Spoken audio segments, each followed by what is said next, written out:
All right, so we're going to start the principles of 2D drawing to 3D object. There's a lot of different important references, reference planes, radii, measurement notes, coordinate systems. There's a whole bunch of different things in this lesson. So first thing I want to do is check in and see, because this is a real life example of a CSWA exam part. They give you a bunch of information here, but I want to see first which of the three pieces would you guys tackle first? Would you tackle the horseshoe? Would you tackle the cylinder? Or would you tackle the cross brace? Let me know in the chat which one you guys think you would start with.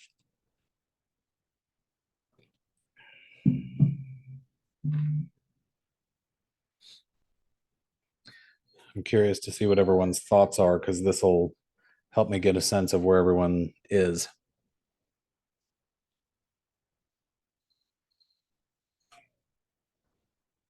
Okay.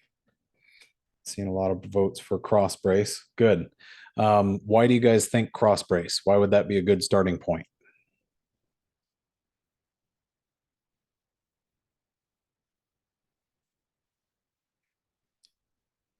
Anyone brave enough to volunteer an answer? Yeah, everything goes on it. That's a good start. But more importantly than that,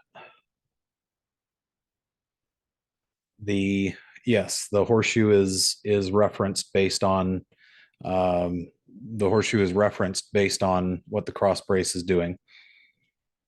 For every CSWA exam part, there's going to be a piece of information that's missing that you just have to make some assumptions on.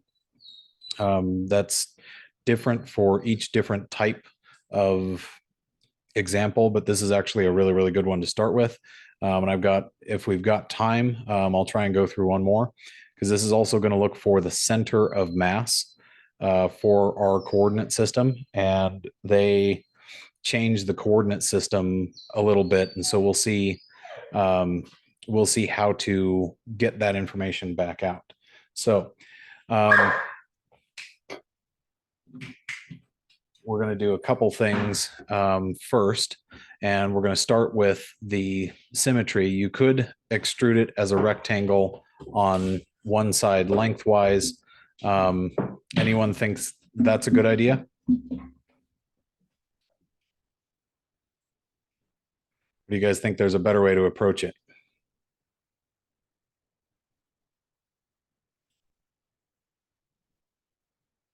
We'll show the whole part, and then we'll show a time efficient way. So yeah, front plane extrusion is going to be the best bet. So I'm going to take this, I'm going to take a couple key dimensions and get kind of a general shape put up. And then because of the way this is set up, there's a couple things that we can do that are really, really handy. So does anyone see? Yeah, so let's start with the basic shape, and then we'll go from there. So a lot of you are instinctually going to do this, and you're going to say, let's do a drawing on the front plane. And you're going to start with some kind of a rectangle. I'm actually going to do it this way because reasons, you'll see why.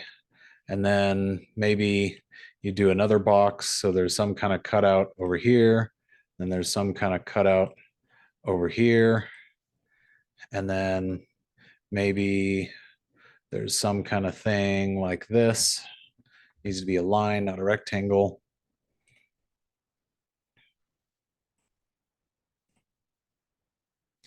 Then it does something like that. And then maybe there's another one on the bottom.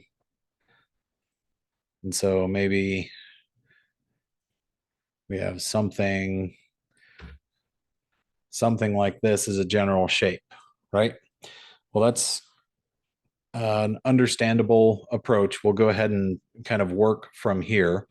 What I'm going to do is make sure that we've got our view square.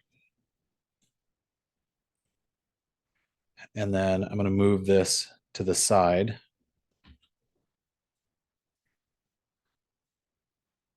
And what we'll do is, no, there we go. Every once in a while, it'll try and grab a rectangular frame and do a copy entity or something. It's not what you want to do. All right. So we have a few lines. We're going to need some kind of a center line as a measurement.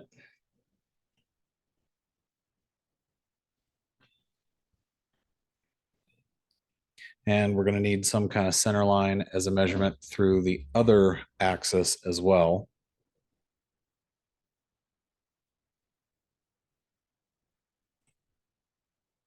So we're going to go ahead and extend that out. So then we got to get our key dimensions. So what we can do, there's also a number of times where you'll have some kind of a variable that changes on these. So this one doesn't have a variable to the same degree. This is, I think, just right before they started implementing that, but you would have like a width of A or something.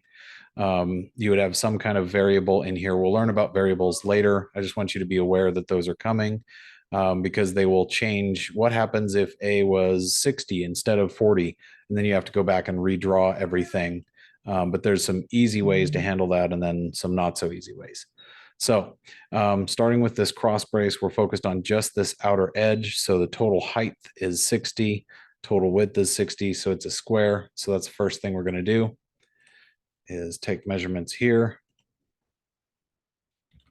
That's going to be 60 millimeters. And that whole thing is going to be 60 millimeters. And then we start getting some of our other references.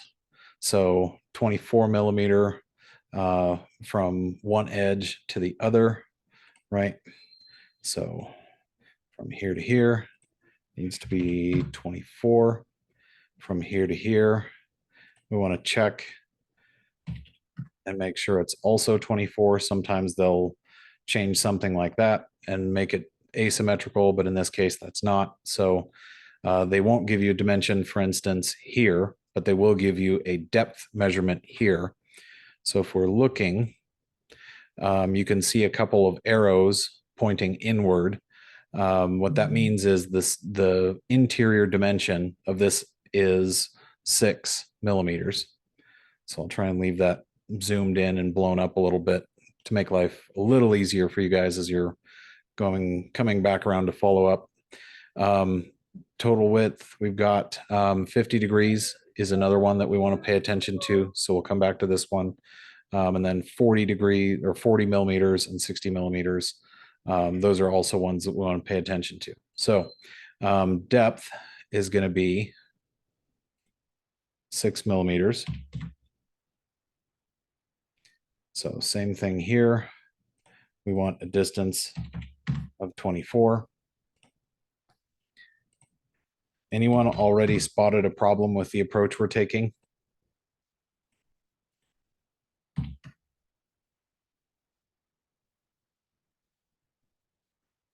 So this distance here to here has to be 40. And this angle has to be 50. This angle, likewise, has to be 50. Nobody spotted a problem yet? That's all right. That'll come. So then the distance between these two needs to be set to half of this tolerance. So the difference between these two is 20, meaning 20 for both sides together, or a 10 millimeter difference from one edge to the other. So this distance needs to be 10 millimeters. And then we need to know something about the depth, but what you'll notice is they give you, okay, they do give you a depth on this one. That might be one of them, for instance, that they'll give you a 40 they'll give you a 50, and then they won't give you a width or a height on this some of the time. And you just have to estimate visually to see if it looks sort of correct. So in this case, they've been fairly kind and given us 20 millimeters. So the same sort of deal is going on up here, and we'll trim out some of the stuff we don't need.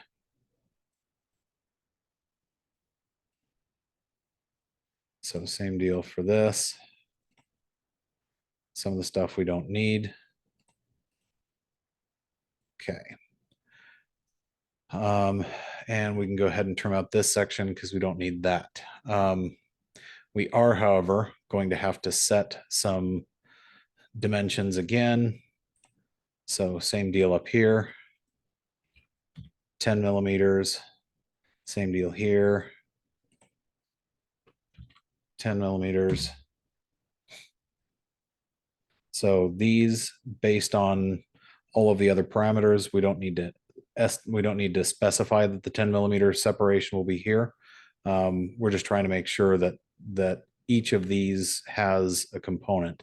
So this now needs to be 50 degrees. And this needs to be 50 degrees with a height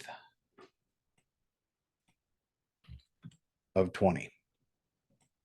All right. So, hey, there we go. Somebody's thinking. Good.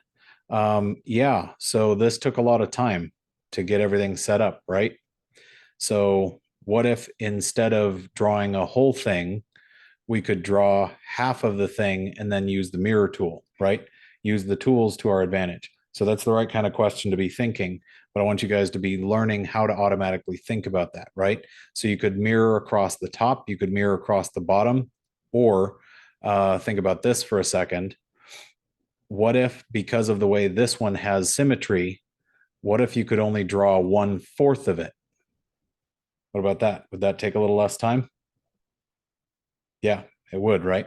Then you could mirror across and then mirror both down, or mirror down and then mirror both across, right? And so this guy is done and ready for extrusion.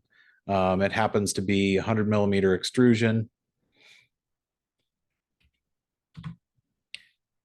So this guy is already ready. Okay, so that looks a lot like our part. I'll see if I can get it lined up so that you guys can see it a little more clearly, right? So looks something maybe a little more like that, right? Okay, so we have one part. We're going to make, rather than doing this as an assembly, which is something we could do, there's that 100 millimeter depth. Rather than doing something as an assembly, which we could do, we're going to create a all in the same part for this. We're going to create now the horseshoe next, because that's a piece that makes sense. Since this one also has symmetry, how about we go ahead and take advantage of that? So we'll draw half of it and not draw the whole thing. So we'll focus on this piece next. We'll need a couple of these key dimensions, but we'll get to which ones. So what that means is we now need to be clever about the placement of the reference plane that we're going to be drawing from. So what we know is this dimension right here of 60 millimeters is going to allow us to put a plane. So this will help. And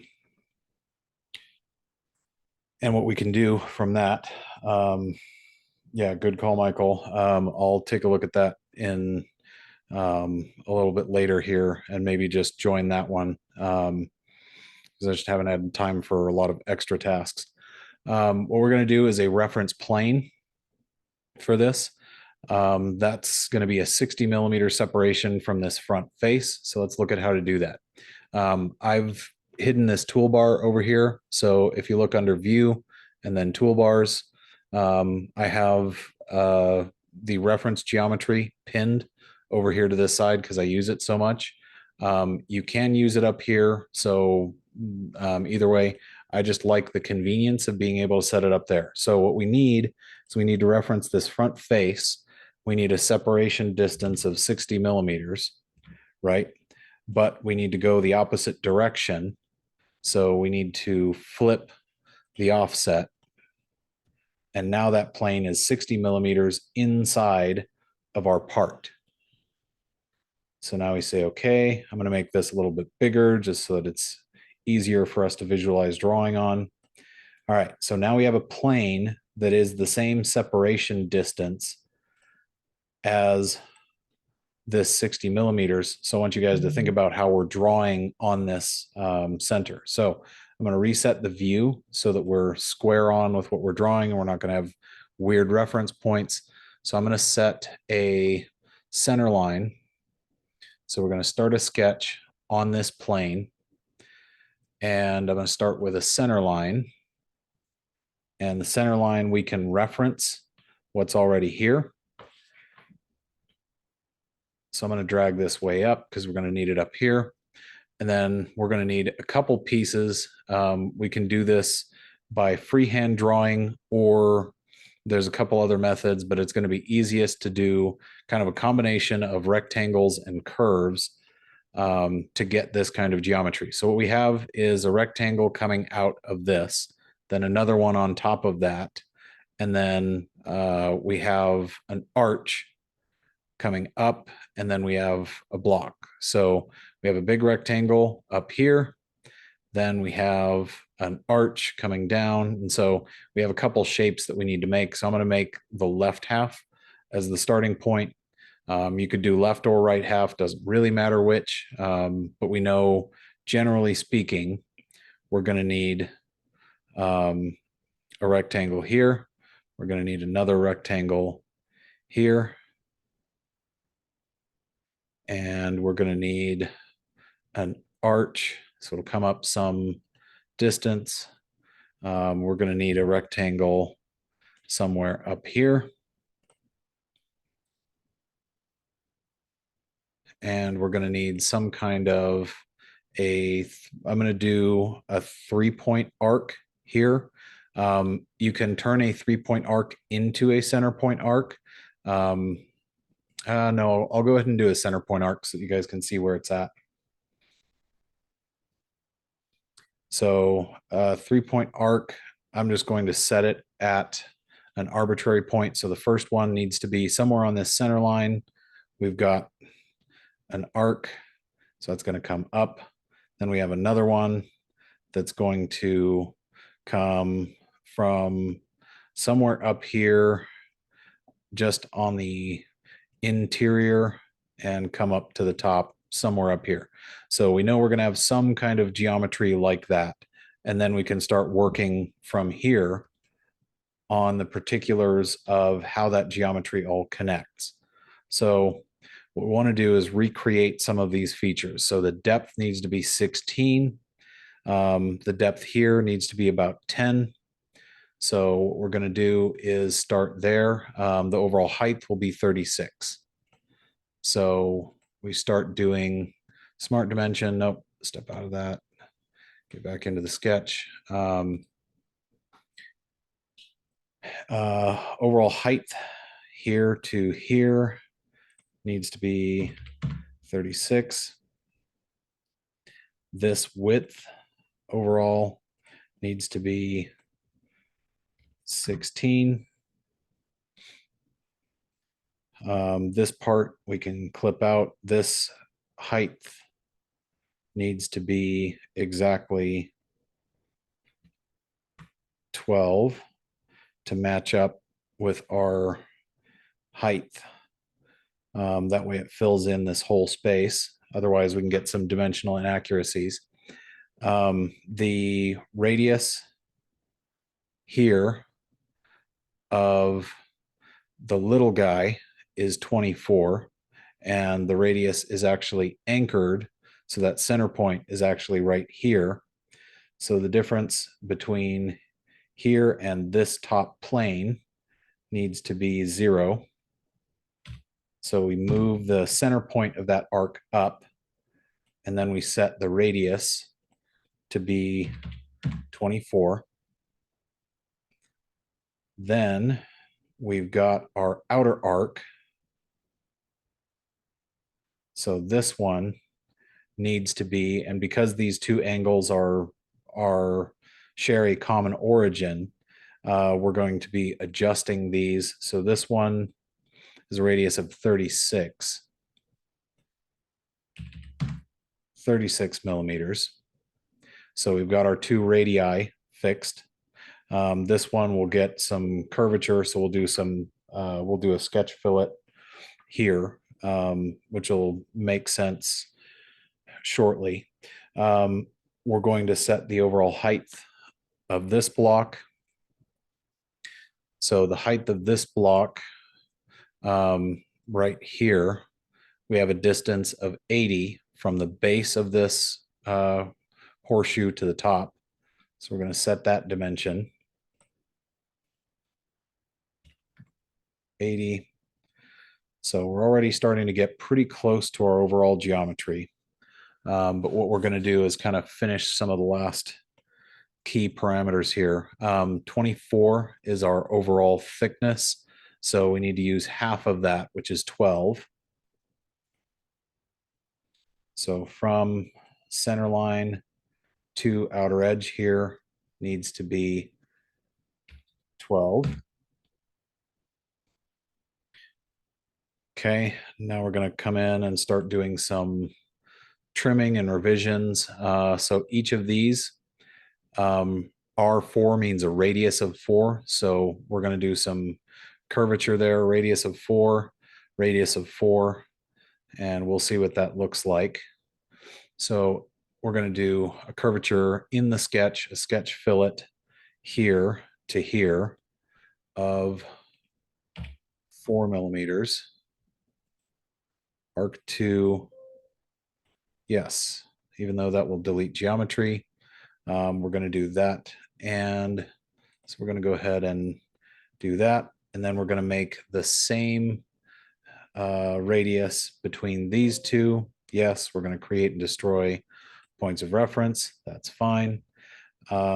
These we're going to go ahead and trim out because we don't need them. And then we have an enclosed area. So now what we need to do is take this whole rectangle and make some adjustments here where we follow the line across, and then we trim out this excess line that we don't need now. And we have a little piece down here that we don't need. That's going to cause some confusion, and we can eliminate that height, and we're going to replace the one line.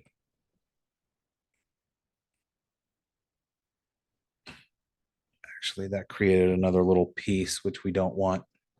So you got to watch the line tool.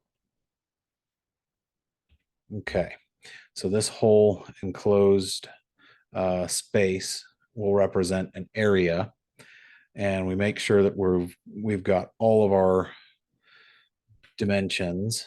This particular smart dimension is now cranky. It's not needed, which is okay. So now our overall width, we're going to make sure is the width that it needs to be, and that's 16. There we go. We've got those defined. We've got those radii established. All right. And we could do some more referencing by saying, distance between these is exactly 30, for instance. So if it's exactly center line, truly, then we should be a width of 60, a width from the origin of 30, and now all of these curves are fully defined. So then, once we've got that fully defined, we're going to select the mirror about center line. We're going to select entities to mirror, and we're going to select these lines. So we want to select the ones that are needed, but not the ones that aren't.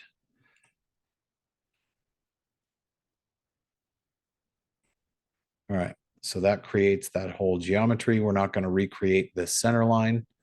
So we're going to say, okay, now we have that whole piece that we can then extrude. And our thickness is going to be 20 millimeters. So now we can extrude this. And we're going to take both sections. So this should also be an enclosed region. Okay. Whenever this thin feature shows up, that means that it doesn't like something about your particular sketch. So you want to check and make sure there is continuity. So this time, what we're going to do is go back to the base sketch. Thin feature is always an indicator that part of your sketch, for one reason or another, is not fully closed. So we're going to go back in, edit that sketch, and we're going to say, I'm going to step out because it's confused on what I'm actually trying to do. All right. So that line, I'm actually going to hit delete. This should be now a fully enclosed shape. What I'm trying to figure out is where sometimes when you join them with the mirror, you can create an issue there. Sometimes you can create a misalignment. So right here, we have an open gap because we didn't select that little tiny piece. So these are the things you're going to have to go back and check for if you do mirroring. Because of the way this had to revise the first sketch, it created this new little line segment. So now we have an area that we can do an extrusion on without the thin feature showing up and creating all kinds of havoc, because we don't want that. So we're going to reverse the direction and extrude 20 millimeters toward the rear. Okay. And now we have one more piece of our puzzle. Yes, there is. So that's a good question. It did combine the bodies. That's why I said we're not going to be building this one specifically as an assembly. A lot of times for these basic parts for CSWA, you want to create them all in the same singular part. If you wanted to create that separately, what you would do is you would start a new physical drawing, save it as a different part name, and we're going to get to assemblies in the coming weeks.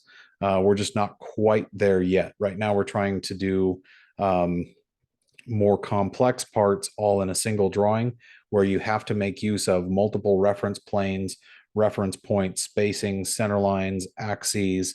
We're also going to use a reference coordinate system in this one, which you guys 100% will have to use on the CSWA. So none of these lessons that we're going through are, just for funsies or just because I'm bored today. All of these are examples of how to work from drawings and principles, 2D representations of things to create 3D objects. Because very shortly we're going to start getting into even more complex parts than that. So now what we've got to do is add our pin. We have a couple pieces of key information about that. So the first is this overall pin height. The second is we have a couple diameters. Technically, the correct way to make this part is to now come in here and sort of do a third sketch. What we're going to do is we're going to recreate the part without basically drilling a hole first. We can drill a hole. I'll show you guys what that looks like just for the sake of completeness on this video. But it's an unnecessary step for this particular geometry. So we're going to add a sketch, and then we're going to click this top plane as a reference. And then we're going to reorient our view. All right, so this needs center lines to kind of help us determine where things are. It looks like we don't have an easy reference point showing up. So what we'll have to do is we'll set up a, yes, we want to insert lines. Sketch 3, I'm going to step out of this sketch because it's not actually referencing correctly. I'm going to start another one here and see if it will cooperate. So what we're going to do is add a center line. There we go. Now we're actually picking up reference points. So you got to watch these carefully when you start a sketch on a new plane to make sure it's actually showing up correctly in the way that you would expect it to. So the center lines allow us, I want you guys to just get in the habit of using center lines because they save you a lot of time. In this case, you're not necessarily getting huge savings in terms of time. We know we have 2 extrusions we're going to be doing, so one is a little larger.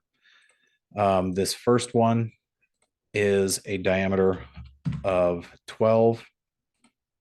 The second one is a diameter of 24. No, not 240.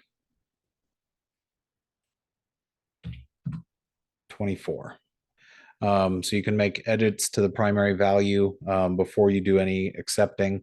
There's a lot of additional information that this could use to get to be a fully defined sketch, but we'll see some examples later of how that looks. So what we're going to do is we're going to extrude, and then we're going to do a couple different types of extrusion. I'll show you guys first how to make a hole just so that you can see what that looks like, because in some parts we are going to have to make holes that are through part of something or through the whole part. There's a lot of different examples of these. So it would be an extrude cut, and we're actually going to select the contours ourselves as just this center region. And there's a couple ways it'll do it. It'll go just up to the next feature, or a blind extrusion, or through all. You can also do up to a surface, and then pick this arch, and that's going to be technically the most correct for this, because if you make the mistake of setting up instead a through all, you're going to create a hole in this part as well that doesn't actually exist, and you don't want that. So you want to go up to, you can also do up to next. In this case, it's going to be the same thing, up to next. And that creates your through hole that the pin goes through. So that's technically the correct way to do it. It's not strictly necessary, but that's the process that you would go through.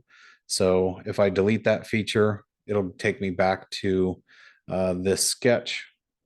We're going to do some operations. So we're going to do an extrude. Now,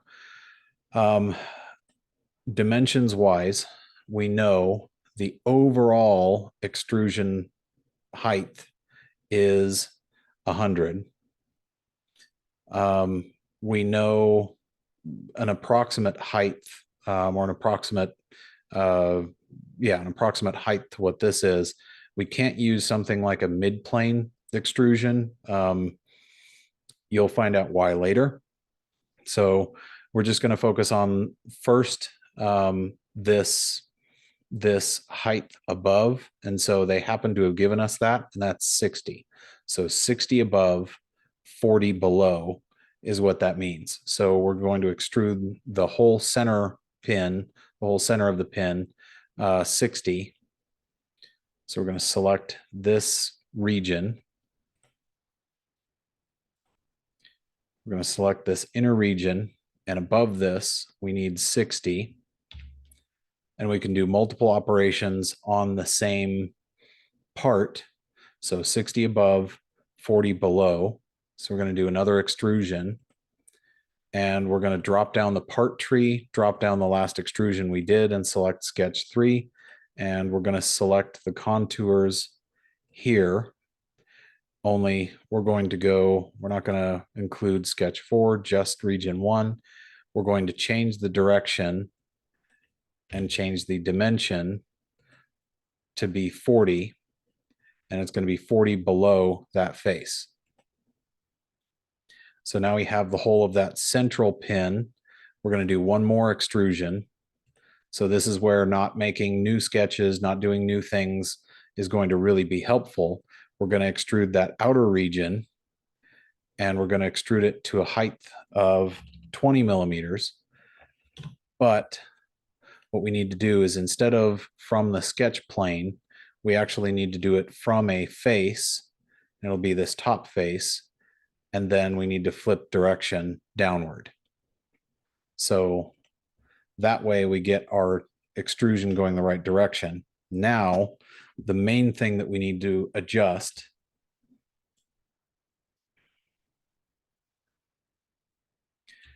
is we need to add our through hole here, and it has a depth depth from the top 10 millimeters, and has a 5 millimeter diameter. They will usually describe a few examples of these. So the top face of the yoke has a through all hole. The adjusting pin has a 5 millimeter diameter hole through all hole. So they don't show in this geometry the base for this, but they say the yoke has a through hole. So we'll go ahead and do a 5 millimeter diameter through all hole here, and that's going to be a little bit easier because we will need one more reference. So we're going to add another reference plane. I'm just going to reference this, and I'm going to say parallel to this face.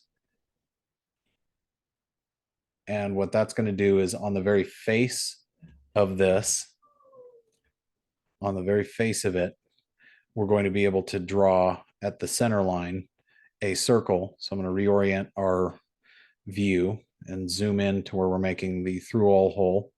So yes, select that plane. On that plane, we're going to right click, add a sketch. First things first, give us a center line.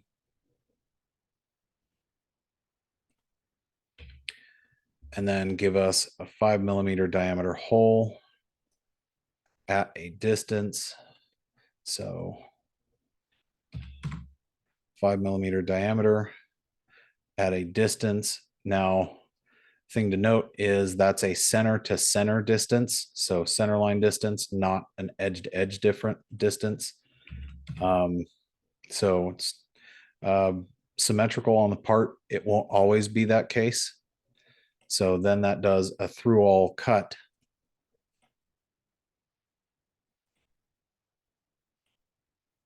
And then we have our pinhole. All right. Sometimes they'll do some mean things, like they'll make you clock that part at an angle or some other nonsense. But anyway, what we're trying to go for here is we're trying to go to demonstrate that we have the same part that we were tasked to create, right? So everybody sees that looks identical. Now, the next thing that we need is we need information about, we need to set the material. So these guys, I think, do a 1060 alloy. Yeah. So 1060 alloy, that's an aluminum recipe. So it's not going to be found under steel, aluminum. So 1060 alloy. You want to make sure that the mass density, 2,700 kilograms per cubic meter, is the same. So 2,700 kilograms and 20 or per cubic meter, and 27 gram per cubic millimeter are the same value. So we want to go ahead and apply that material. Okay, so it's applied. So now you can see the appearance changed just slightly. The important thing, though, is center of mass. So we look at evaluate, we look at mass properties, right? And mine just popped up back here, which is super not helpful. All right. So we look at mass properties, and what we see is center of mass. Okay. So minus 30, 40, 46. Great. So we come down here, we go to select our answer. Minus 30, 40.16, and 46.8. We don't see our answer here.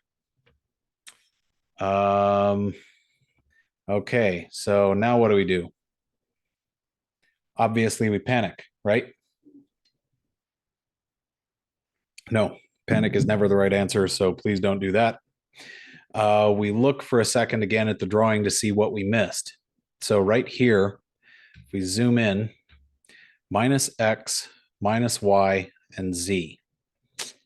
So if we look at ours, here's the reference coordinate system for default.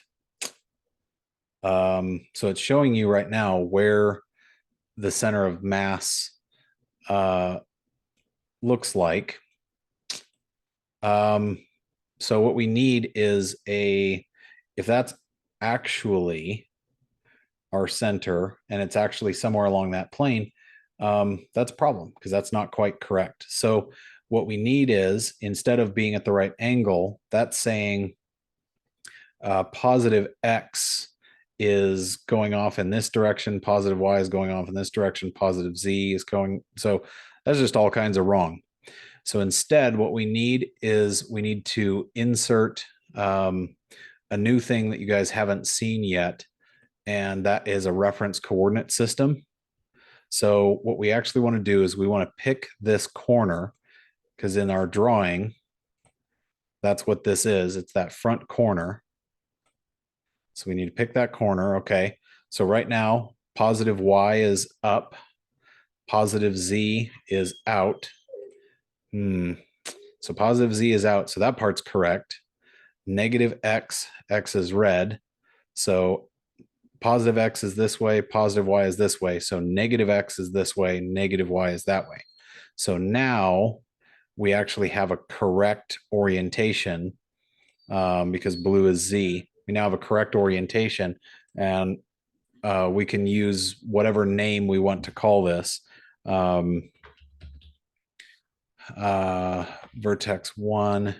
It doesn't want me to rename this right now, which is fine. So I'm just going to say okay. And so this is our reference coordinate system. So we could rename it here if we really wanted to. It's not necessary. But now when we go to do evaluate, we go to look at mass properties, we have an option, report coordinates relative to default or coordinate system 1. So now what we see is the center of mass relative to the reference coordinate system. So now when we look at our answers, we can see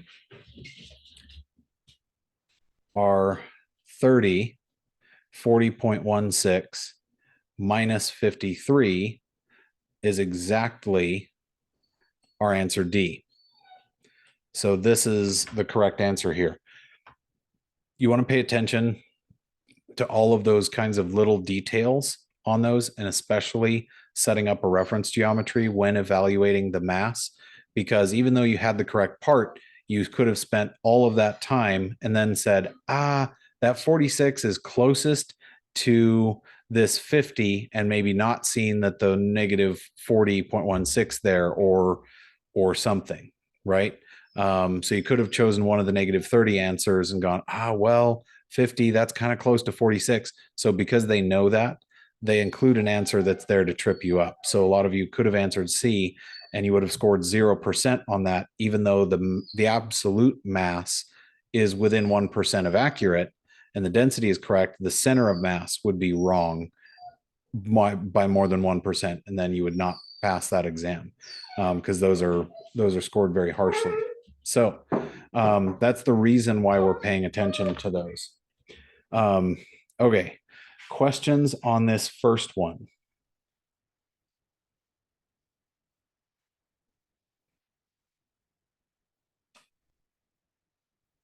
I think we've got time for one more of them.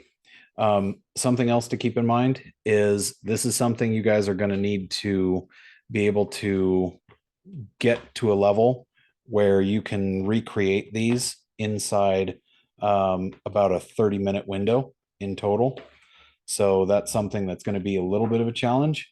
But it's something that with a lot of practice, I've got a lot more drawings that we're going to reference, a lot more examples that we're going to go through, practice CSWA parts and all sorts of things. So we're just going to keep drilling and drilling and drilling and drilling on these techniques. But what I'm going to start doing is after we've gone through some more of these examples, actually one other technique we do need to demo today is going to be the loft. So we're going to do kind of a difficult part, but I think it'll be worthwhile in terms of lofting. We'll go through maybe a couple examples with loft and see how that works, because there's a couple that you guys need to see before you go to do actual practice with that. So this will be a good example of a 2D to 3D drawing. We'll do some more of these, but we're going to need to do another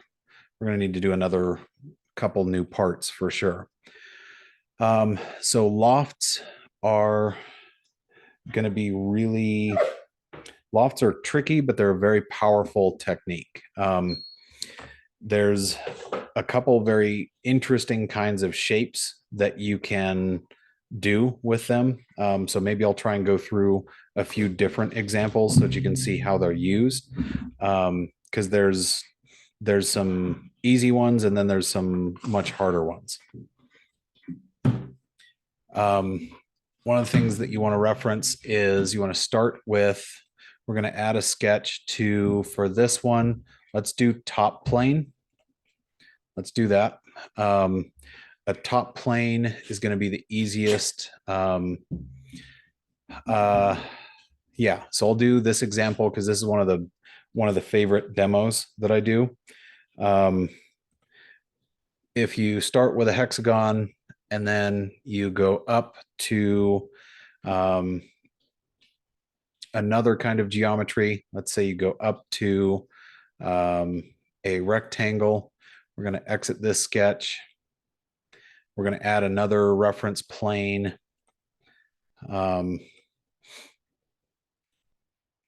And what we're going to do is separate these by, I'm going to delete these references because it's not going to be helpful. I'm going to reference the top plane and I'm going to do a separation. So let's do 50 millimeters. And what we're going to do is we're actually going to create a stack of them. So we're going to create 4 different geometries that we're going to connect together, that won't behave nicely, but it's going to show you kind of the way that these things can work. So a couple principles when you're working with multiple planes, there's a couple kind of disciplines that will help you.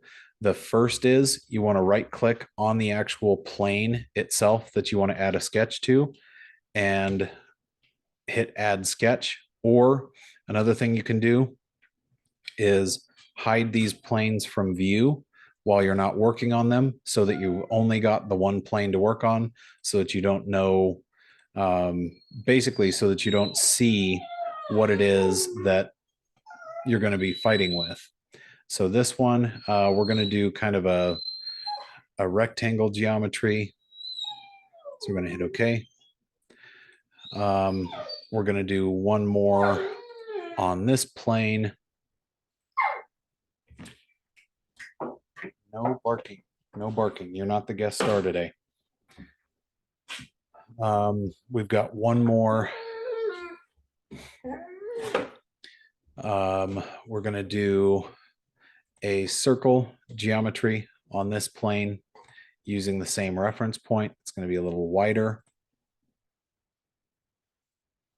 I'm not paying careful attention to the dimensions because of what I'm doing here. There's a reason behind the madness, even though it probably won't seem that way to the naked eye. That's fine. One more sketch on plane 3. And this one, we're going to do this one. yeah, we're going to do a slot geometry. So we're going to go here to here.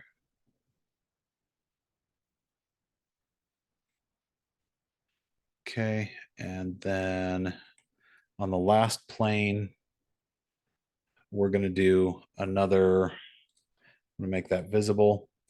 You can have a sketch sort of invisible, but not really while you're working on it. That kind of doesn't work very well. We're going to go back to a polygon, and this one is going to be, this one's going to be more, it's going to be a 9-sided polygon just because we can. All right. So what we have is we have a stack. I'm going to step out of that sketch. So what we have is a stack of planes that we're actually going to be connecting with this feature called the loft that will allow us some flexibility. And what I'll do is I'll put the whiner out for a quick potty break and come right back to this. That way you guys won't have an interruption in the recording. Keep going on this. A couple quick principles to be aware of as you go to work with lofts. They're a little bit tricky. This is the lofted base or boss. What you're trying to do is you're trying to connect two profiles, and you're trying to connect them in a way that sometimes you're going to need a guide curve. Sometimes you can create them a little bit more simply. So you're creating a connection between these two entities. And what you want to do is you want to create a point. In this case, going from 6 points to 4 can be done with a degree of symmetry. You can move this to a different point and go the other way. Sometimes you can go to too far, to an extreme where it won't understand what to do. So in either of the cases of the other two corners, it can't do multiple rotations around. You're kind of going from, this becomes kind of your guiding curve from one geometry to the next. So you hit OK, and then you create this particular kind of entity, a geometry that changes from one to another. Now, another trick that you'll have to keep in mind is once you've used a sketch, you can think of it as sort of being spent in a sense, and it won't understand how to make a reference. So some of the time, so once that sketch is turned into another entity, what you'll have to do is, in order to continue lofting between them, you're going to have to go in. It'll be easiest to kind of hide these planes so that you don't see them. We're going to need plane 1, and we're going to need to recreate that geometry on plane 1. You can also hide these sketches if they're in your way and making it hard to visualize things. You can hide those sketches. So we have to recreate on this face. We have to recreate. You can do what's called an offset entities.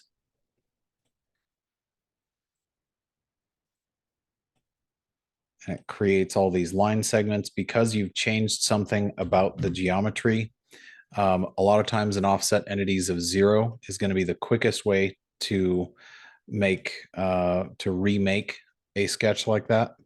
So now sketch 6 is going to connect to the next thing. So we bring back on plane 1 and sketch 3. And what that does is, or actually plane 2, we bring that back on. So we now can connect those two. So we go back to features. We have to step out of the sketch first and then loft from this sketch to this sketch. So this can also, to a degree, be adjusted. You can kind of twist the opposite direction, but there's a limit to how far you can go because it creates internal clipping of the geometry. So this creates some pretty narrow cross sections, but at some point, those lines cross over each other and cut off the center where there's just not enough geometry left, and they create non-zero, non-physical representations of something. So we'll go ahead and leave that for now. So we can connect those geometries in a very unusual sort of way. But we now need to, again, recreate that sketch. So on plane 2, we have to do another sketch. So we have to recreate that. Again, it's easiest to do an offset of 0 to create a new sketch. Step out of that, bring back plane 3, bring back sketch 4, and make the connection between those.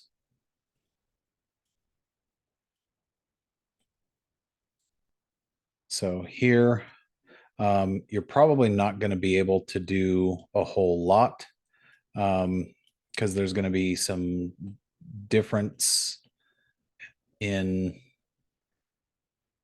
how these work. You can do some degree of rotation if you need to, but this one, I'll do a couple that are just straightforward for the profile.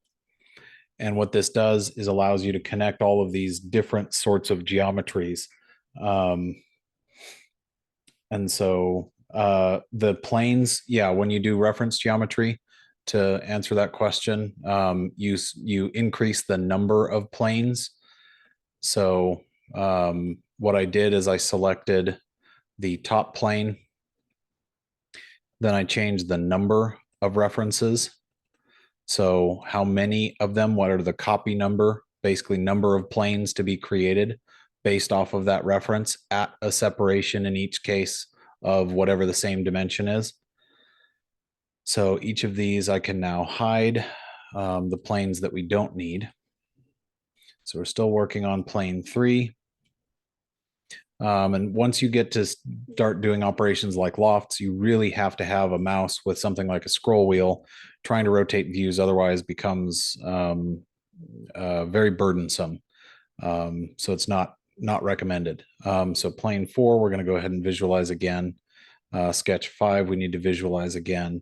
But we need to recreate the top of this surface as well. So on plane 3, we're going to add a sketch. We're going to use the offset entities, and we're going to do a 0 offset again to create this. That one actually did not create the rest of the geometry. So I'm going to try that again. There we go. So you have to select all 4 pieces in the case of an ellipse, just because reasons. Then you step out of the sketch before you can go to the lofted base boss.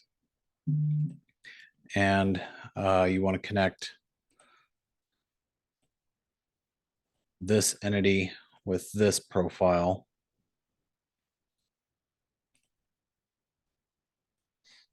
This profile, nope. That profile with this one. There we go. Very finicky operation overall. Very, very, very difficult, but allows you to create some very interesting geometries and go from one thing to another without being able to sort of sketch or define something like this, right? So maybe this is some kind of a chalice that Edgar Allan Poe drank out of, or some bizarre nonsense. Nobody really knows. You can change their appearance to be something like a glass. Yeah, something like high gloss glass, something green. But you'd want to do the entire object because otherwise it wouldn't make sense. So you select all the pieces for all the things that you want to treat as green, and then you hide the ugly planes so that nobody knows what you did except your instructor. And you can create these very unusual sorts of geometries. So you can connect things to something else with the loft to create sort of bell shapes, right? Another example of a thing that can use that is, let's look at another part example. We'll do the same sort of reference planes and show you a way that you can do it kind of a couple different ways. Let's reference the top plane. Again, 60 millimeter offset, and let's do, actually, these are going to be closer spaced, 20 millimeter. So this, we're going to do a little differently. And you'll see why. So we'll say, okay. And plane one, what we're going to do is we're going to add a sketch. And for plane one, even though you can see the other planes, we'll set up this radius to be, yeah, let's do, let's do 240 millimeters.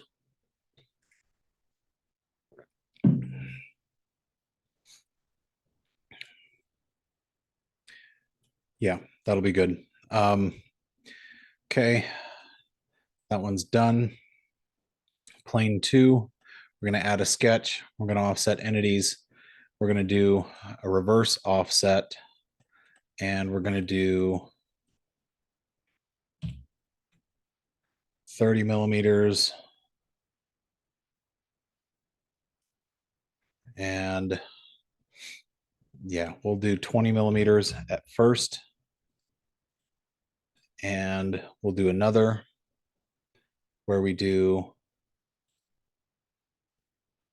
a new sketch on this plane.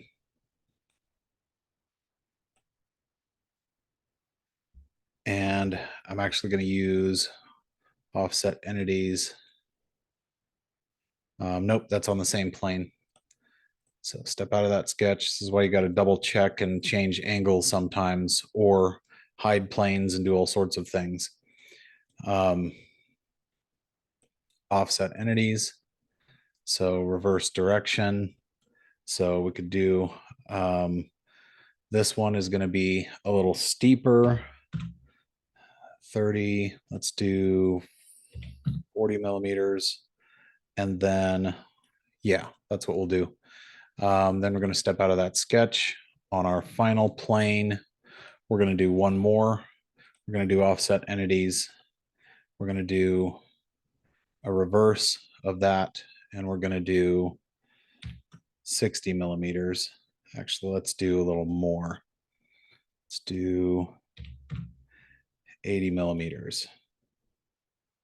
Yeah, let's do more, because more is always better. Learned that lesson from Jeremy Clarkson. If you don't know who Jeremy Clarkson is, I'm very sorry for you. A lot of important life lessons you can learn from him.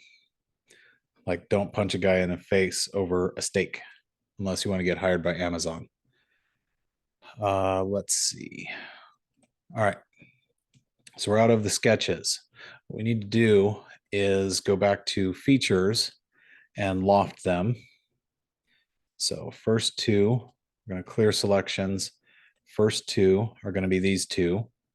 In this case, we can actually get away with lofting all four together. And because these are circular, we can have a mostly smooth geometry. What it's going to do is it's going to create as smooth a curvature as possible, and we can loft all four of those together to create a Captain America shield, right?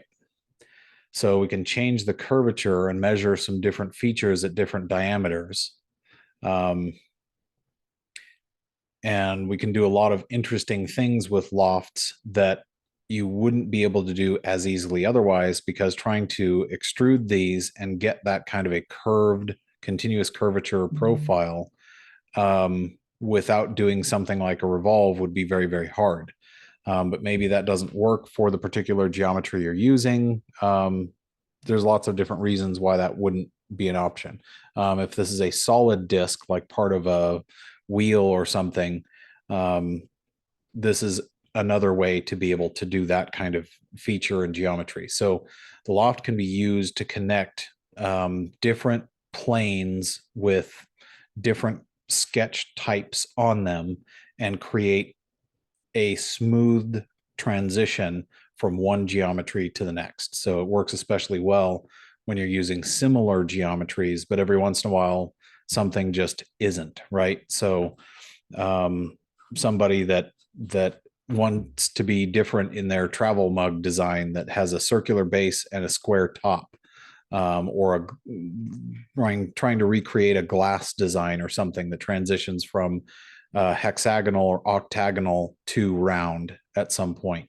All of those sorts of things you can create with the loft a little bit more easily than some other geometries. So some of you that are wondering how to create some of these unusual geometries, that's one of your really, really helpful tools to do it. There's a number of other things that you can do with the loft. So similarly, trying to do this, some of the features that you might work on. The loft is a technique that you can use in a lot of other places as well. So you want to make sure that you have a reasonably defined series of sketches to connect it through. So this is another way you could make something like a travel mug. But what if you were trying to create some other kind of geometry that was a little bit more challenging, right? So another way that you could do this, there's kind of a couple options. So let's look at this example. Some of you will know what this is, some of you will not. I'm going to put together some reference planes, and then we'll see if you recognize what it is that we're actually creating with this as we're going along. So we need a reference plane. The first plane is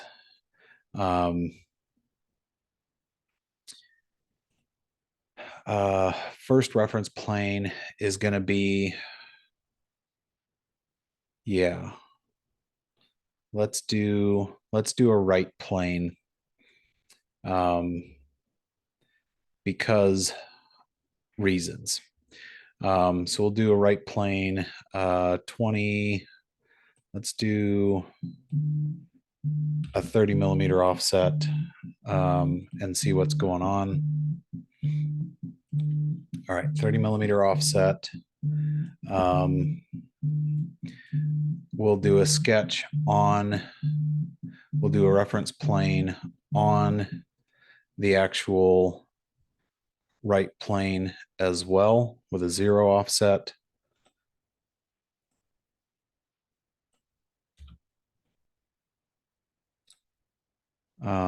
No, without a reference to plane 1, a 0 offset for the right plane. Okay. 0 offset for the right plane. And okay, so we've got another reference plane. We're going to need another reference plane. You can set them to be perpendicular to another plane. There's a number of ways to do that. and you can reference them with other geometries and things. It'll be, in this case, a little bit easier to reference the front plane, or no, the top plane. We'll reference the top plane and we'll flip the offset so that it's kind of down below by, we'll say, maybe 50 millimeters or something. So this will give us a little bit of room to work from. So what this can look like is, if we take plane 2, we're going to add a sketch to this one. We're going to add a sketch to plane 2. It's going to be a circular geometry. We're going to start a little bit larger. Yeah, radius should be around maybe 24 millimeters or so. No, it should be a little bit larger than that. It should be about 34 millimeters.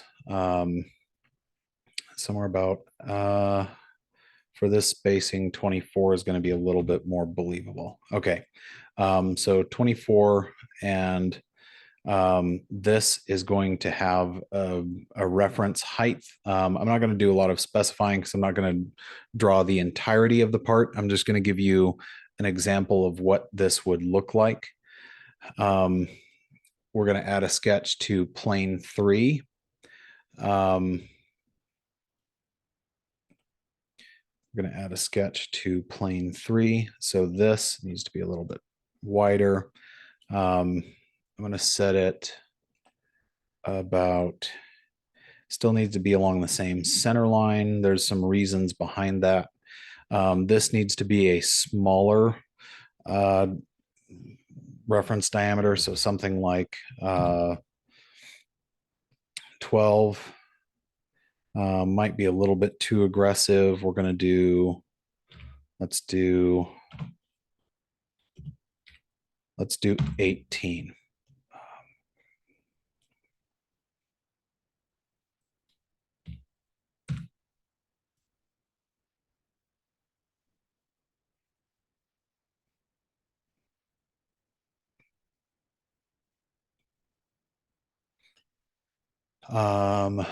This, now we're going to use a guiding curve. So this is going to be kind of the starting point. We're going to do a guiding curve down. So we're going to add one more sketch, but we're going to have to add a reference geometry for this one. What we need is to collect those 2 points. And we should have enough if we reference the right plane as, yeah, perpendicular to the right plane.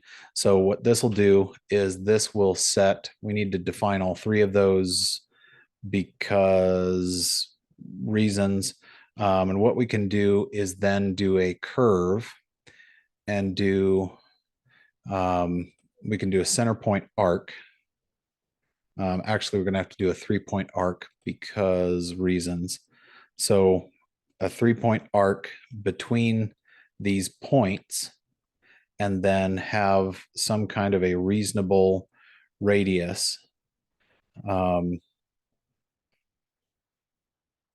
So it needs to be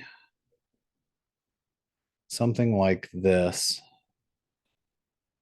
where we're not necessarily making reverse progress at this part of the arch, but something like this as a center guiding curve.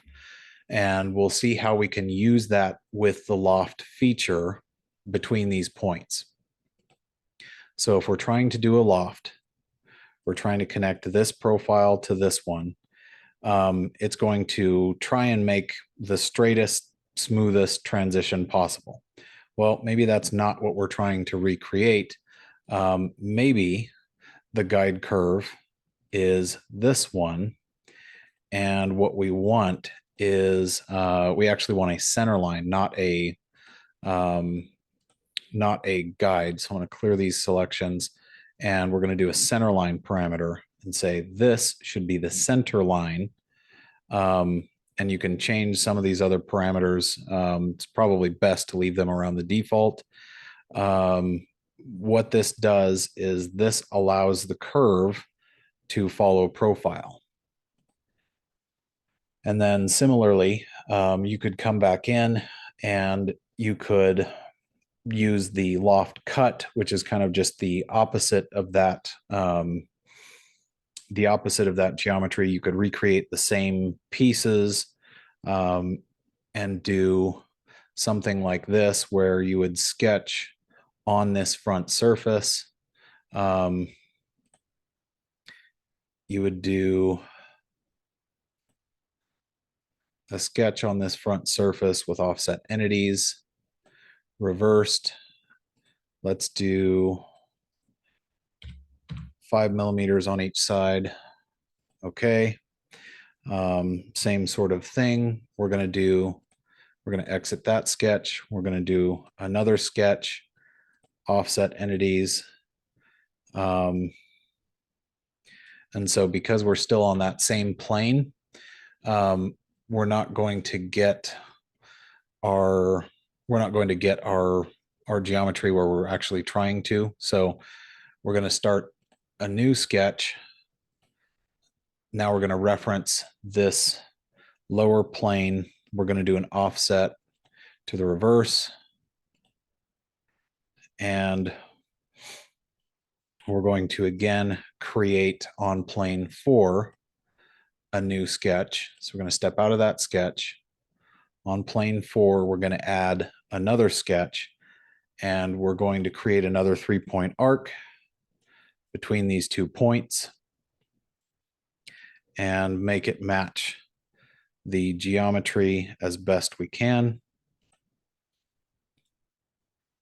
And now we can do, after we step out of that sketch, we can do another option, which is a loft cut. You can also do a sweep cut, but a loft cut is the opposite of that operation. So we don't want this to pick it up as a guide curve. We want to use it as a center line.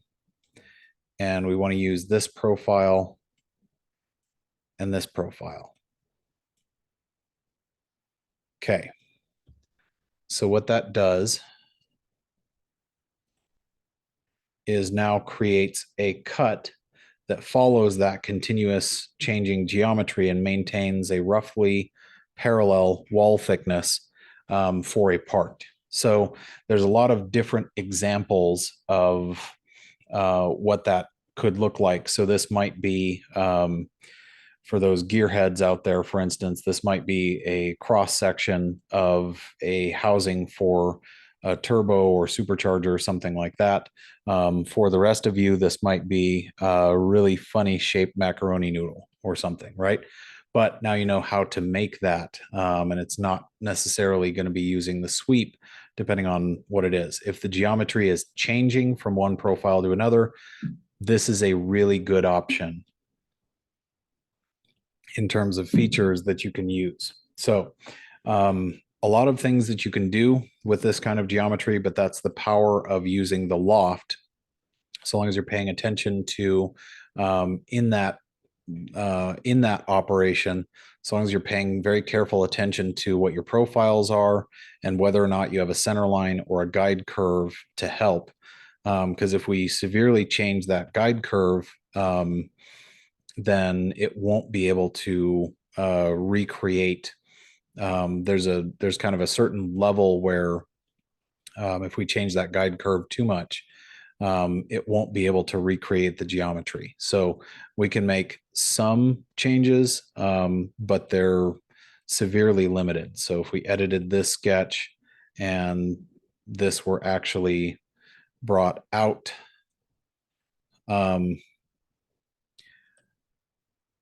it would not know as easily how to define that, because it would have a void in here after that loft cut operation, right? So Again, you can create exceptionally complicated representations of parts using this.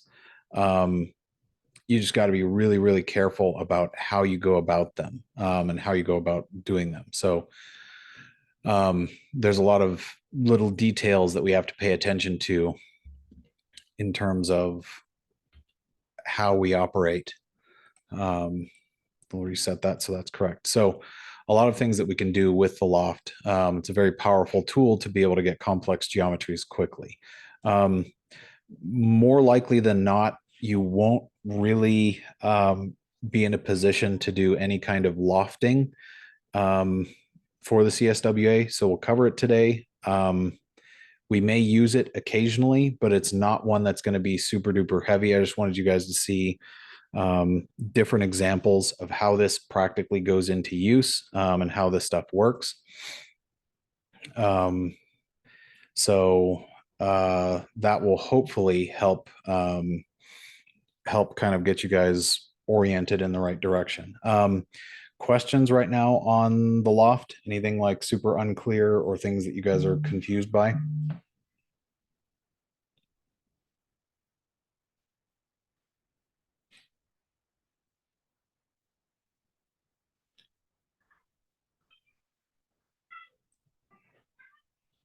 All right, I'll keep an eye out for them. But this should at least give you a couple frames of reference for how to use the loft properly, because there'll be some instances where you'll have to use it for sure. All right. There are a couple other things I wanted to see. Let me pull up one more example of a drawing.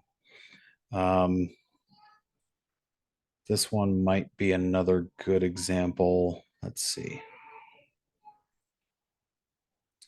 Yeah, this is actually a really, really good one. So this is one of the ones that starts introducing variables. So we're going to take a look at the way that these are drawn. I'm going to change the view on this. All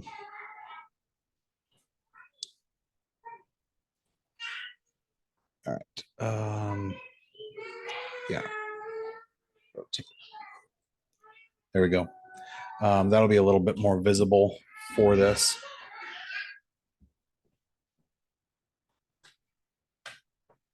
So this one I'll attach to this week's announcement as well, so that you guys have it, and I'll drop it into the files for the chat, because this is another good example of one that you guys can go back and practice a couple times from scratch. So if we're going to recreate a part like that, what's the best way to go about it?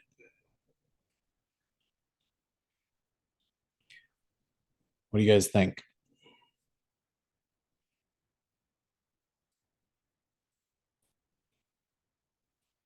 Which side should we start from? The side with the X, the side with all the cutouts, the top, the front. Right plane is probably a really good option. There's a bunch of reasons why, so that's a good choice. So let's do that. So this is going to need a few key pieces of geometry. There's a couple things that are really, really easy to trip up on this. And you'll also see the introduction of variables for this example, where they'll tell you, okay, A is this. Okay, now go change A to some other value in a second part, and you'll have to redraw and modify the part. So these are different views. Now you guys have started kind of seeing some drawings. This would be a top view. This would be a back view or side view. This would be another side view.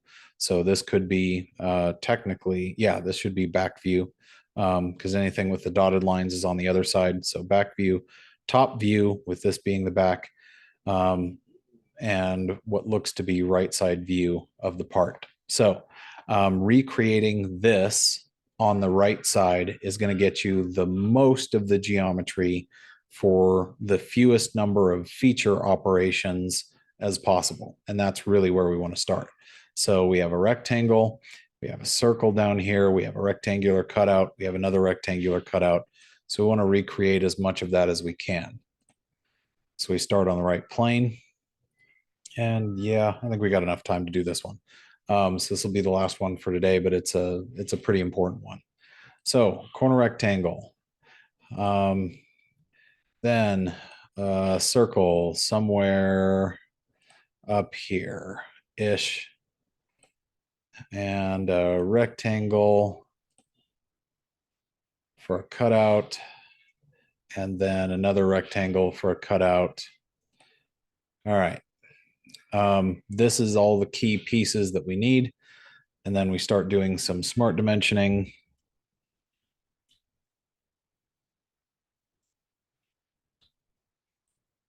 So we get our dimensions here. So back edge to center line of that that 38 millimeter hole is 27 millimeters. So it gets a couple quick pieces set.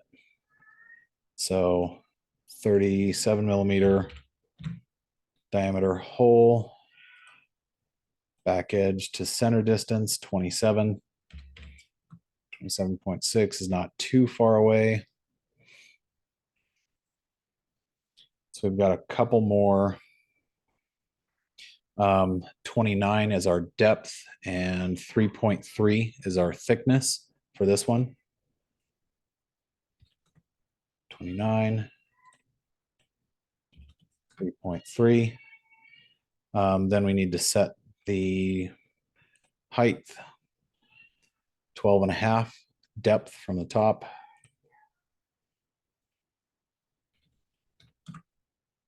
12.5 depth from the top. All right. 27 from the base as well.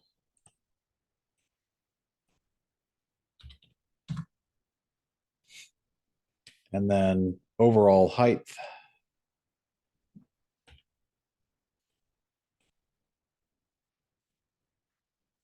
Overall height is variable B, which we see in the writing is 70 millimeter. So we'll come back to that. 70 millimeter for B.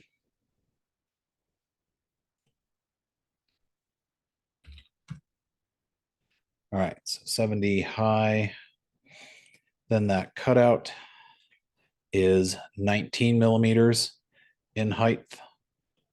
So this one to this one, it's 19 millimeters in height. Then this distance, so distance between those two needs to be 0. So we're going to extend this just a little bit. So we're going to say 7 millimeters so that it comes inside. We'll make the little pieces easier to cut off, make them 9 millimeters. That way, when we go to do our trim entities, we can come in here.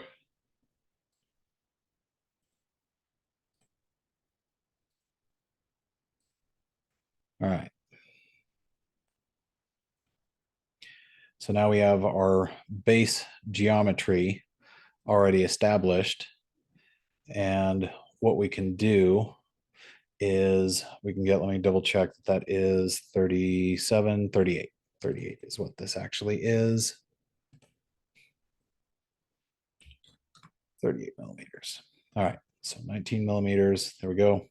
They don't specify a thickness here. That's on purpose. Whole lot of reasons why, because you'll be able to determine some of the other factors. The overall extrusion width is this 67 down at the base. So we need to extrude that. And I'm going to go the opposite direction just to make it look like we're doing the same thing, creating the same part. So that one operation gets us most of the geometry in a single operation. And that's why we want to take advantage of the axis of symmetry, which in this case is this right plane, so that we can get as much of that as possible. So now we have that through hole on the top. So that one's going to be pretty quick, but we want to be careful about how that through hole gets executed. So 33.3 from the edge and 8.3 from the edge. So you want to add a sketch on this top plane, and you want to reference, in this case, you want a center line, and then you want another center line. All right. And then before we get too crazy with that, I'm going to reposition. So 8.3 from this edge, 8.3, and then you want to confirm that this is 33.5, which it is. Then you have a 6.3 millimeter through to slot. So you want to look at this angle as well as this one, and it tells you information. That means it goes into this slot but doesn't go all the way through. And that's really important for getting the right kind of mass. So 6.3 millimeters.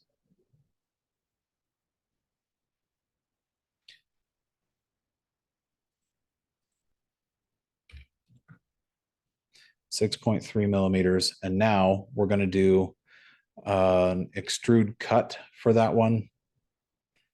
And instead of through all, you're going to go up to next, which is going to be to that surface. So we're going to hit OK. Then we have a hole cut all the way through to the base. So now what we're missing is, from this view, we're missing these channels that are cut. So you see one here, they give you some important information. 2x means there's two of them with a radius of 20. So we're going to do these cuts here in just a second, and they give you a width and then an overall thickness from the outside edge to the inside edge. So you got to pay attention to which dimension is which there. And that's very, very important. So 12.5 millimeters in, we're going to set up a reference plane and do that operation so that we can do these cuts. But they mentioned that there's two of them here, and they show two of them here and here. So that's those dotted lines you see. So that's the feature that we're creating next in this part. And then we'll move to the back. So another reference plane, 12.5 millimeters in, it'll be a 1.5 millimeter cut. So from here, 12.5, flip offset, and then create. There's a couple ways that you can do this. And it depends on what the goals are, but there's a couple ways that you can make this work. I'm going to reposition again, make life a little easier. On that plane, we're going to do a sketch. So this, we should be able to have a reference, but we may need to add in a center line.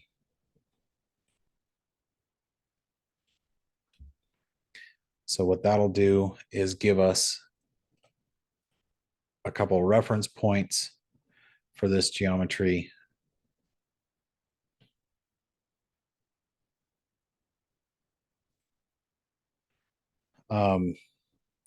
What's interesting is this isn't exactly centered on the circle. So these two heights will not be equal. They're not supposed to be. That's supposed to be part of what changes the center of mass. Just something to keep in mind. So now at the intersection between these two, we do a radius of 20. And for this,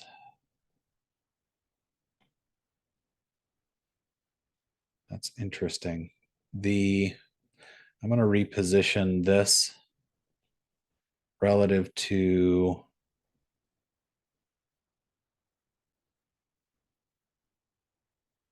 where'd you go? I'm going to reposition that line.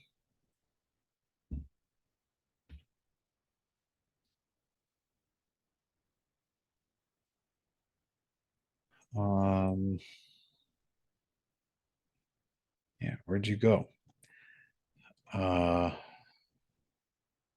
So that reference line,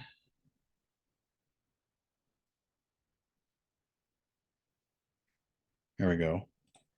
That reference line is going to be, I guess that one's the center of the circle. So I'm going to reposition this to have a 0 distance or be the same as that other line. And what that will do is that should make symmetrical this circular cut. Otherwise, our mass is going to be incorrect.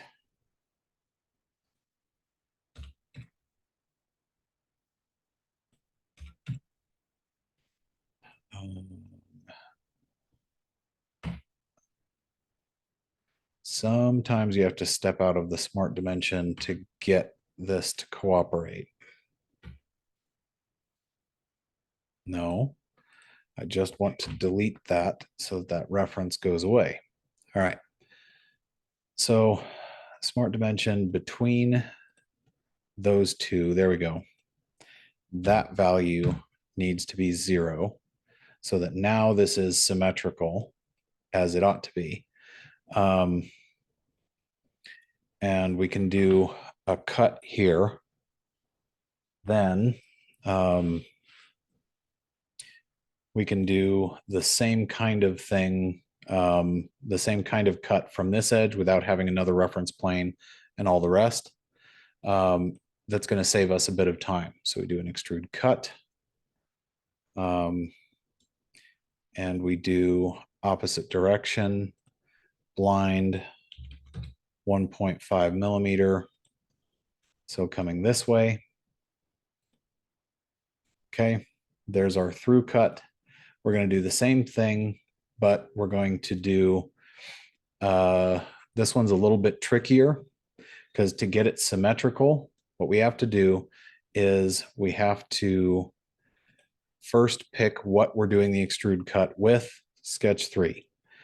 Then we need to pick where from this surface, but it's actually an offset from this surface. And there's a couple ways to go about determining this. One is you could take that 12.5, subtract that from the mid plane. So that would be 33.5 minus that 12.5. You could do it that way and then just go the opposite direction. There's also an offset. The easiest way to do this instead is to take the 1.5 away from 12.5, leaving you with 11, and do an offset of 11 millimeters. So instead of a true offset, you're going to do it from, let's see.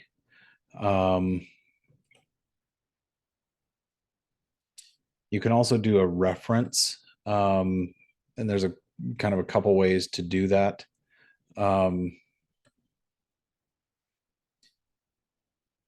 This, it's hard to do an offset from a surface like this without doing the math. You can, but this is going to be the best way to do it. It's going to be this combination. So from the surface here, from this surface, actually make sure it'll let you, so offset from the surface, from this surface,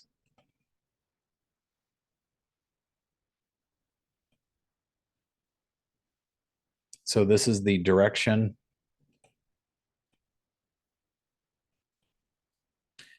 And it's trying to show you kind of where this is going to come up.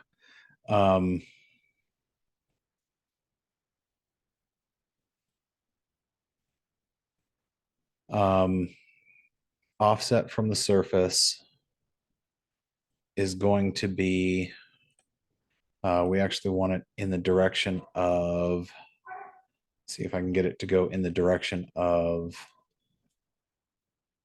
this face from this plane.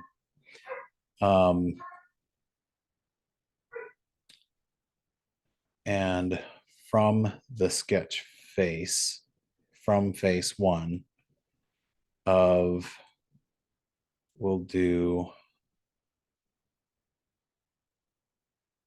11.5 millimeters. And yeah, sketch 3, 11.5 millimeters. You can do it from this geometry, but it's going to create probably more confusion than is worthwhile. So we're going to calculate the simple offset and do the blind 1.5 millimeter extrusion. What this will do is this will mean from this sketch, we're going to do another 1.5 millimeter cut, but we need to take that distance and from our geometry, so 67 minus 12.5 to get to this front edge where we're starting. Let's see. Yeah, minus 12.5. Half of this distance is going to be that 33.5. So this from that edge, from that offset, we need to do a cut that is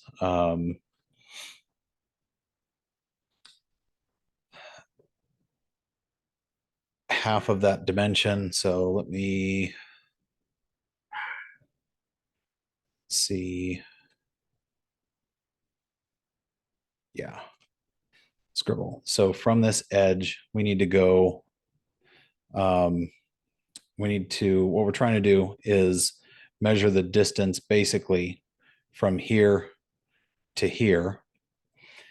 And that edge, so this is another 12.5 millimeters. So we need to go from our 67, which is the whole distance, minus our 12.5 on either side. That's the distance that we need to go to this inside edge. So 67 minus 12.5 minus 12.5 is 42 millimeters, gets us to this inside edge. So if our offset is 42 millimeters and we switch the direction, what that will do is that will give us the symmetrical cut from that edge, from that inside edge to where this needs to be in the correct location. So that's going to be the quickest way actually to do that. And you can see that those two are the same distance on either side. So we get our symmetrical values. And now the only thing that we need to do is at the very back, we need to take our X cut design. This one we've got to pay really careful attention to, however. We've got to pay very careful attention to the way that this is oriented because of how this is referenced. So I'm going to add, I'm going to come in here and hide the cut extrudes. Let's see, no, I'll leave that visible, but I'll hide this plane so that it's not interfering with what we're trying to do. So we're going to recenter. I'm going to add a couple center lines again, which you'll see why those are useful. One of the easy ways to have this particular geometry trip you up is when you go to do these intersections. So I'm going to do just lines to make life maybe a little bit easier. I'm going to do another line. I'm going to do another line. So these 4 lines are going to give us the references that we need. We're going to cut out the center parts, but after we've done some dimensioning. The thing that we have to pay attention to on this one, it's really, really important. You have a couple dimensions that are referenced. So yeah, we have a 42 dimension there. So 42 is the correct reference. I forgot they give you this reference point. Really important to pay attention to all of the details, because that kind of extra time spent is enough that it can burn you on the CSWA. So we'll do a 1.5 millimeter cut to this.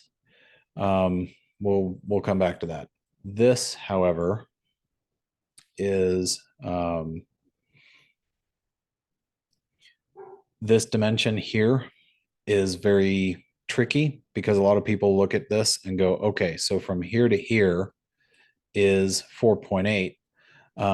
And then they assume incorrectly that this is they get this dimension wrong the way they understand it. This is actually measuring the straight across distance between those two as 9.6. The 4.8 is these dimensions along the corner. So very different dimensions. That's all part of a triangle that you need to understand the reference to in order to get all of the angles correct, so that you have the right values. So we got to pay attention to little details like that. So 9.6 apart and 4.8 from the corner gives you everything that you need to know. So 4.8 from the corner.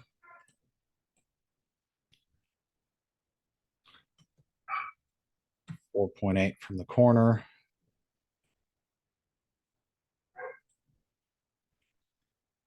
4.8 from the corner. Same deal. 4.8 from the corner.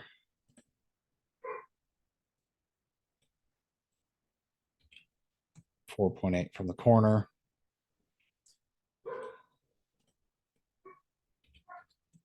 Make sure I've got that dimension right, so that we're because if you get that incorrect, your mass is going to be incorrect. So I want to show you an example of how that actually works. 4.8 from that corner, and then yeah, 9.6. So these ought to be, if you measure the difference between them, they ought to be 9.6. And you notice here that those are not, in fact, 9.6 apart. So this is why you want to check these things. And this, for instance, that separation is incorrect. So this distance needs to be 9.6 apart.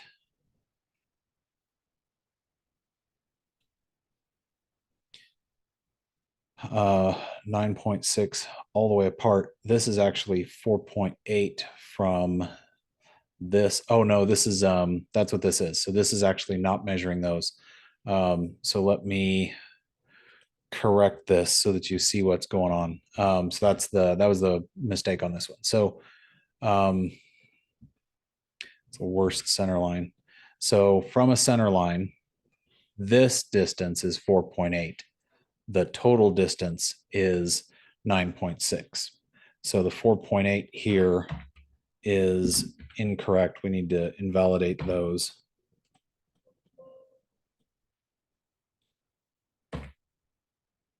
So 4.8 is going to go away.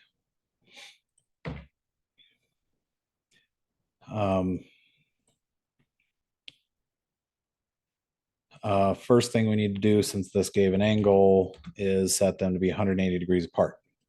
Second thing we need to do is set our 4.8 distance apart. So this dimension, now that we've got the angles oriented correctly, we need to get rid of that angle because it will redefine stuff that we don't want redefined. This needs to be 180. So now I'm going to delete that reference. This needs to be 180. I'm going to delete that reference.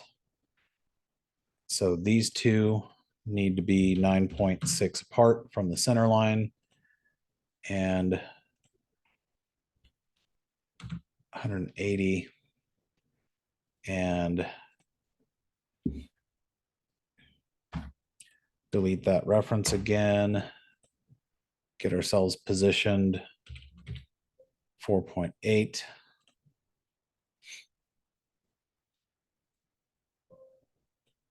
Okay.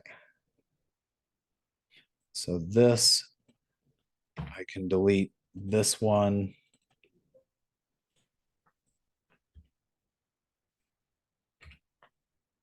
Every once in a while, Smart Dimension will smart off.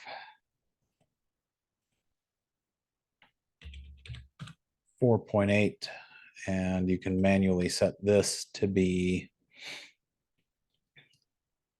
4.8.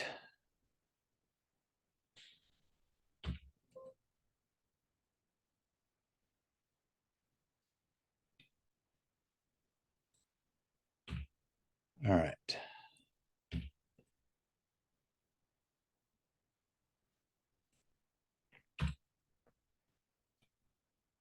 So we've got 4.8.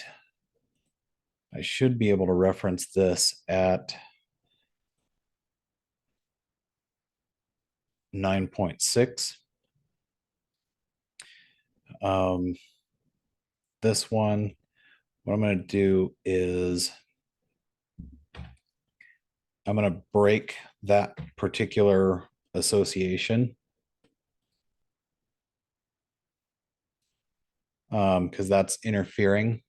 Every once in a while, you're going to see that where you have a reference, an extra reference to something. So it'll prevent you from being able to do a movement because it's saying, no, this line can only be this long. That's not possible. And so now what you're going to see is this issue where we need to extend that line all the way to meet here. So sometimes those constraints will prevent you from resizing things and give you an over definition. So you'll have to right click it, delete it, and then add the dimensions in that you need, and then go from there. So this now needs to be an extrude cut, 1.5 millimeter depth. No, never thin feature, never ever thin feature. That's right. For the last part of this, before we have to do the extrude, you have to connect these exterior pieces with a line so that it becomes an enclosed region or an enclosed area because reasons. Saves you a lot of time and headache. So these regions all need a 1.5 millimeter depth cut into the back. Now we have our part, and we can get our specific mass properties, but we need to align first the material. AISI 1020. So that's what we want to select. That's a steel variant. So I'll show up here, ASI 1020. So not one of the special ones, just the normal one. Close. All right. Now we get our mass properties, and what we're looking for is the overall mass in grams. And we see 11,619. And if the material is exactly the same, they don't specify what the value is. I may not have the overall width correct. Let me go back and double check that the actual width is 50 for this. So if I do my first boss extrude, go back, you'll have to close these first. Go back and edit. Yeah, the overall width has to be 50. So we're just a little shy on material there. All right, exit sketch, let it rebuild, do the things. Now, when we go to evaluate mass properties, we have our 1127.69, which is within the 1% of the 1127.72. So that's what we want to pay attention to, is all of those little details, making sure all of the sketch parameters are correct so that when we're done, we are within 1% of that actual value. So 1127.72 would be the correct answer for this one. There's some other examples of drawings that we'll work on here for next week. But what this will do is this will allow you guys a lot more options to be able to recreate 3D parts from 2D drawings. So any other questions on this as we go to wrap up for today? And we'll stop the recording here.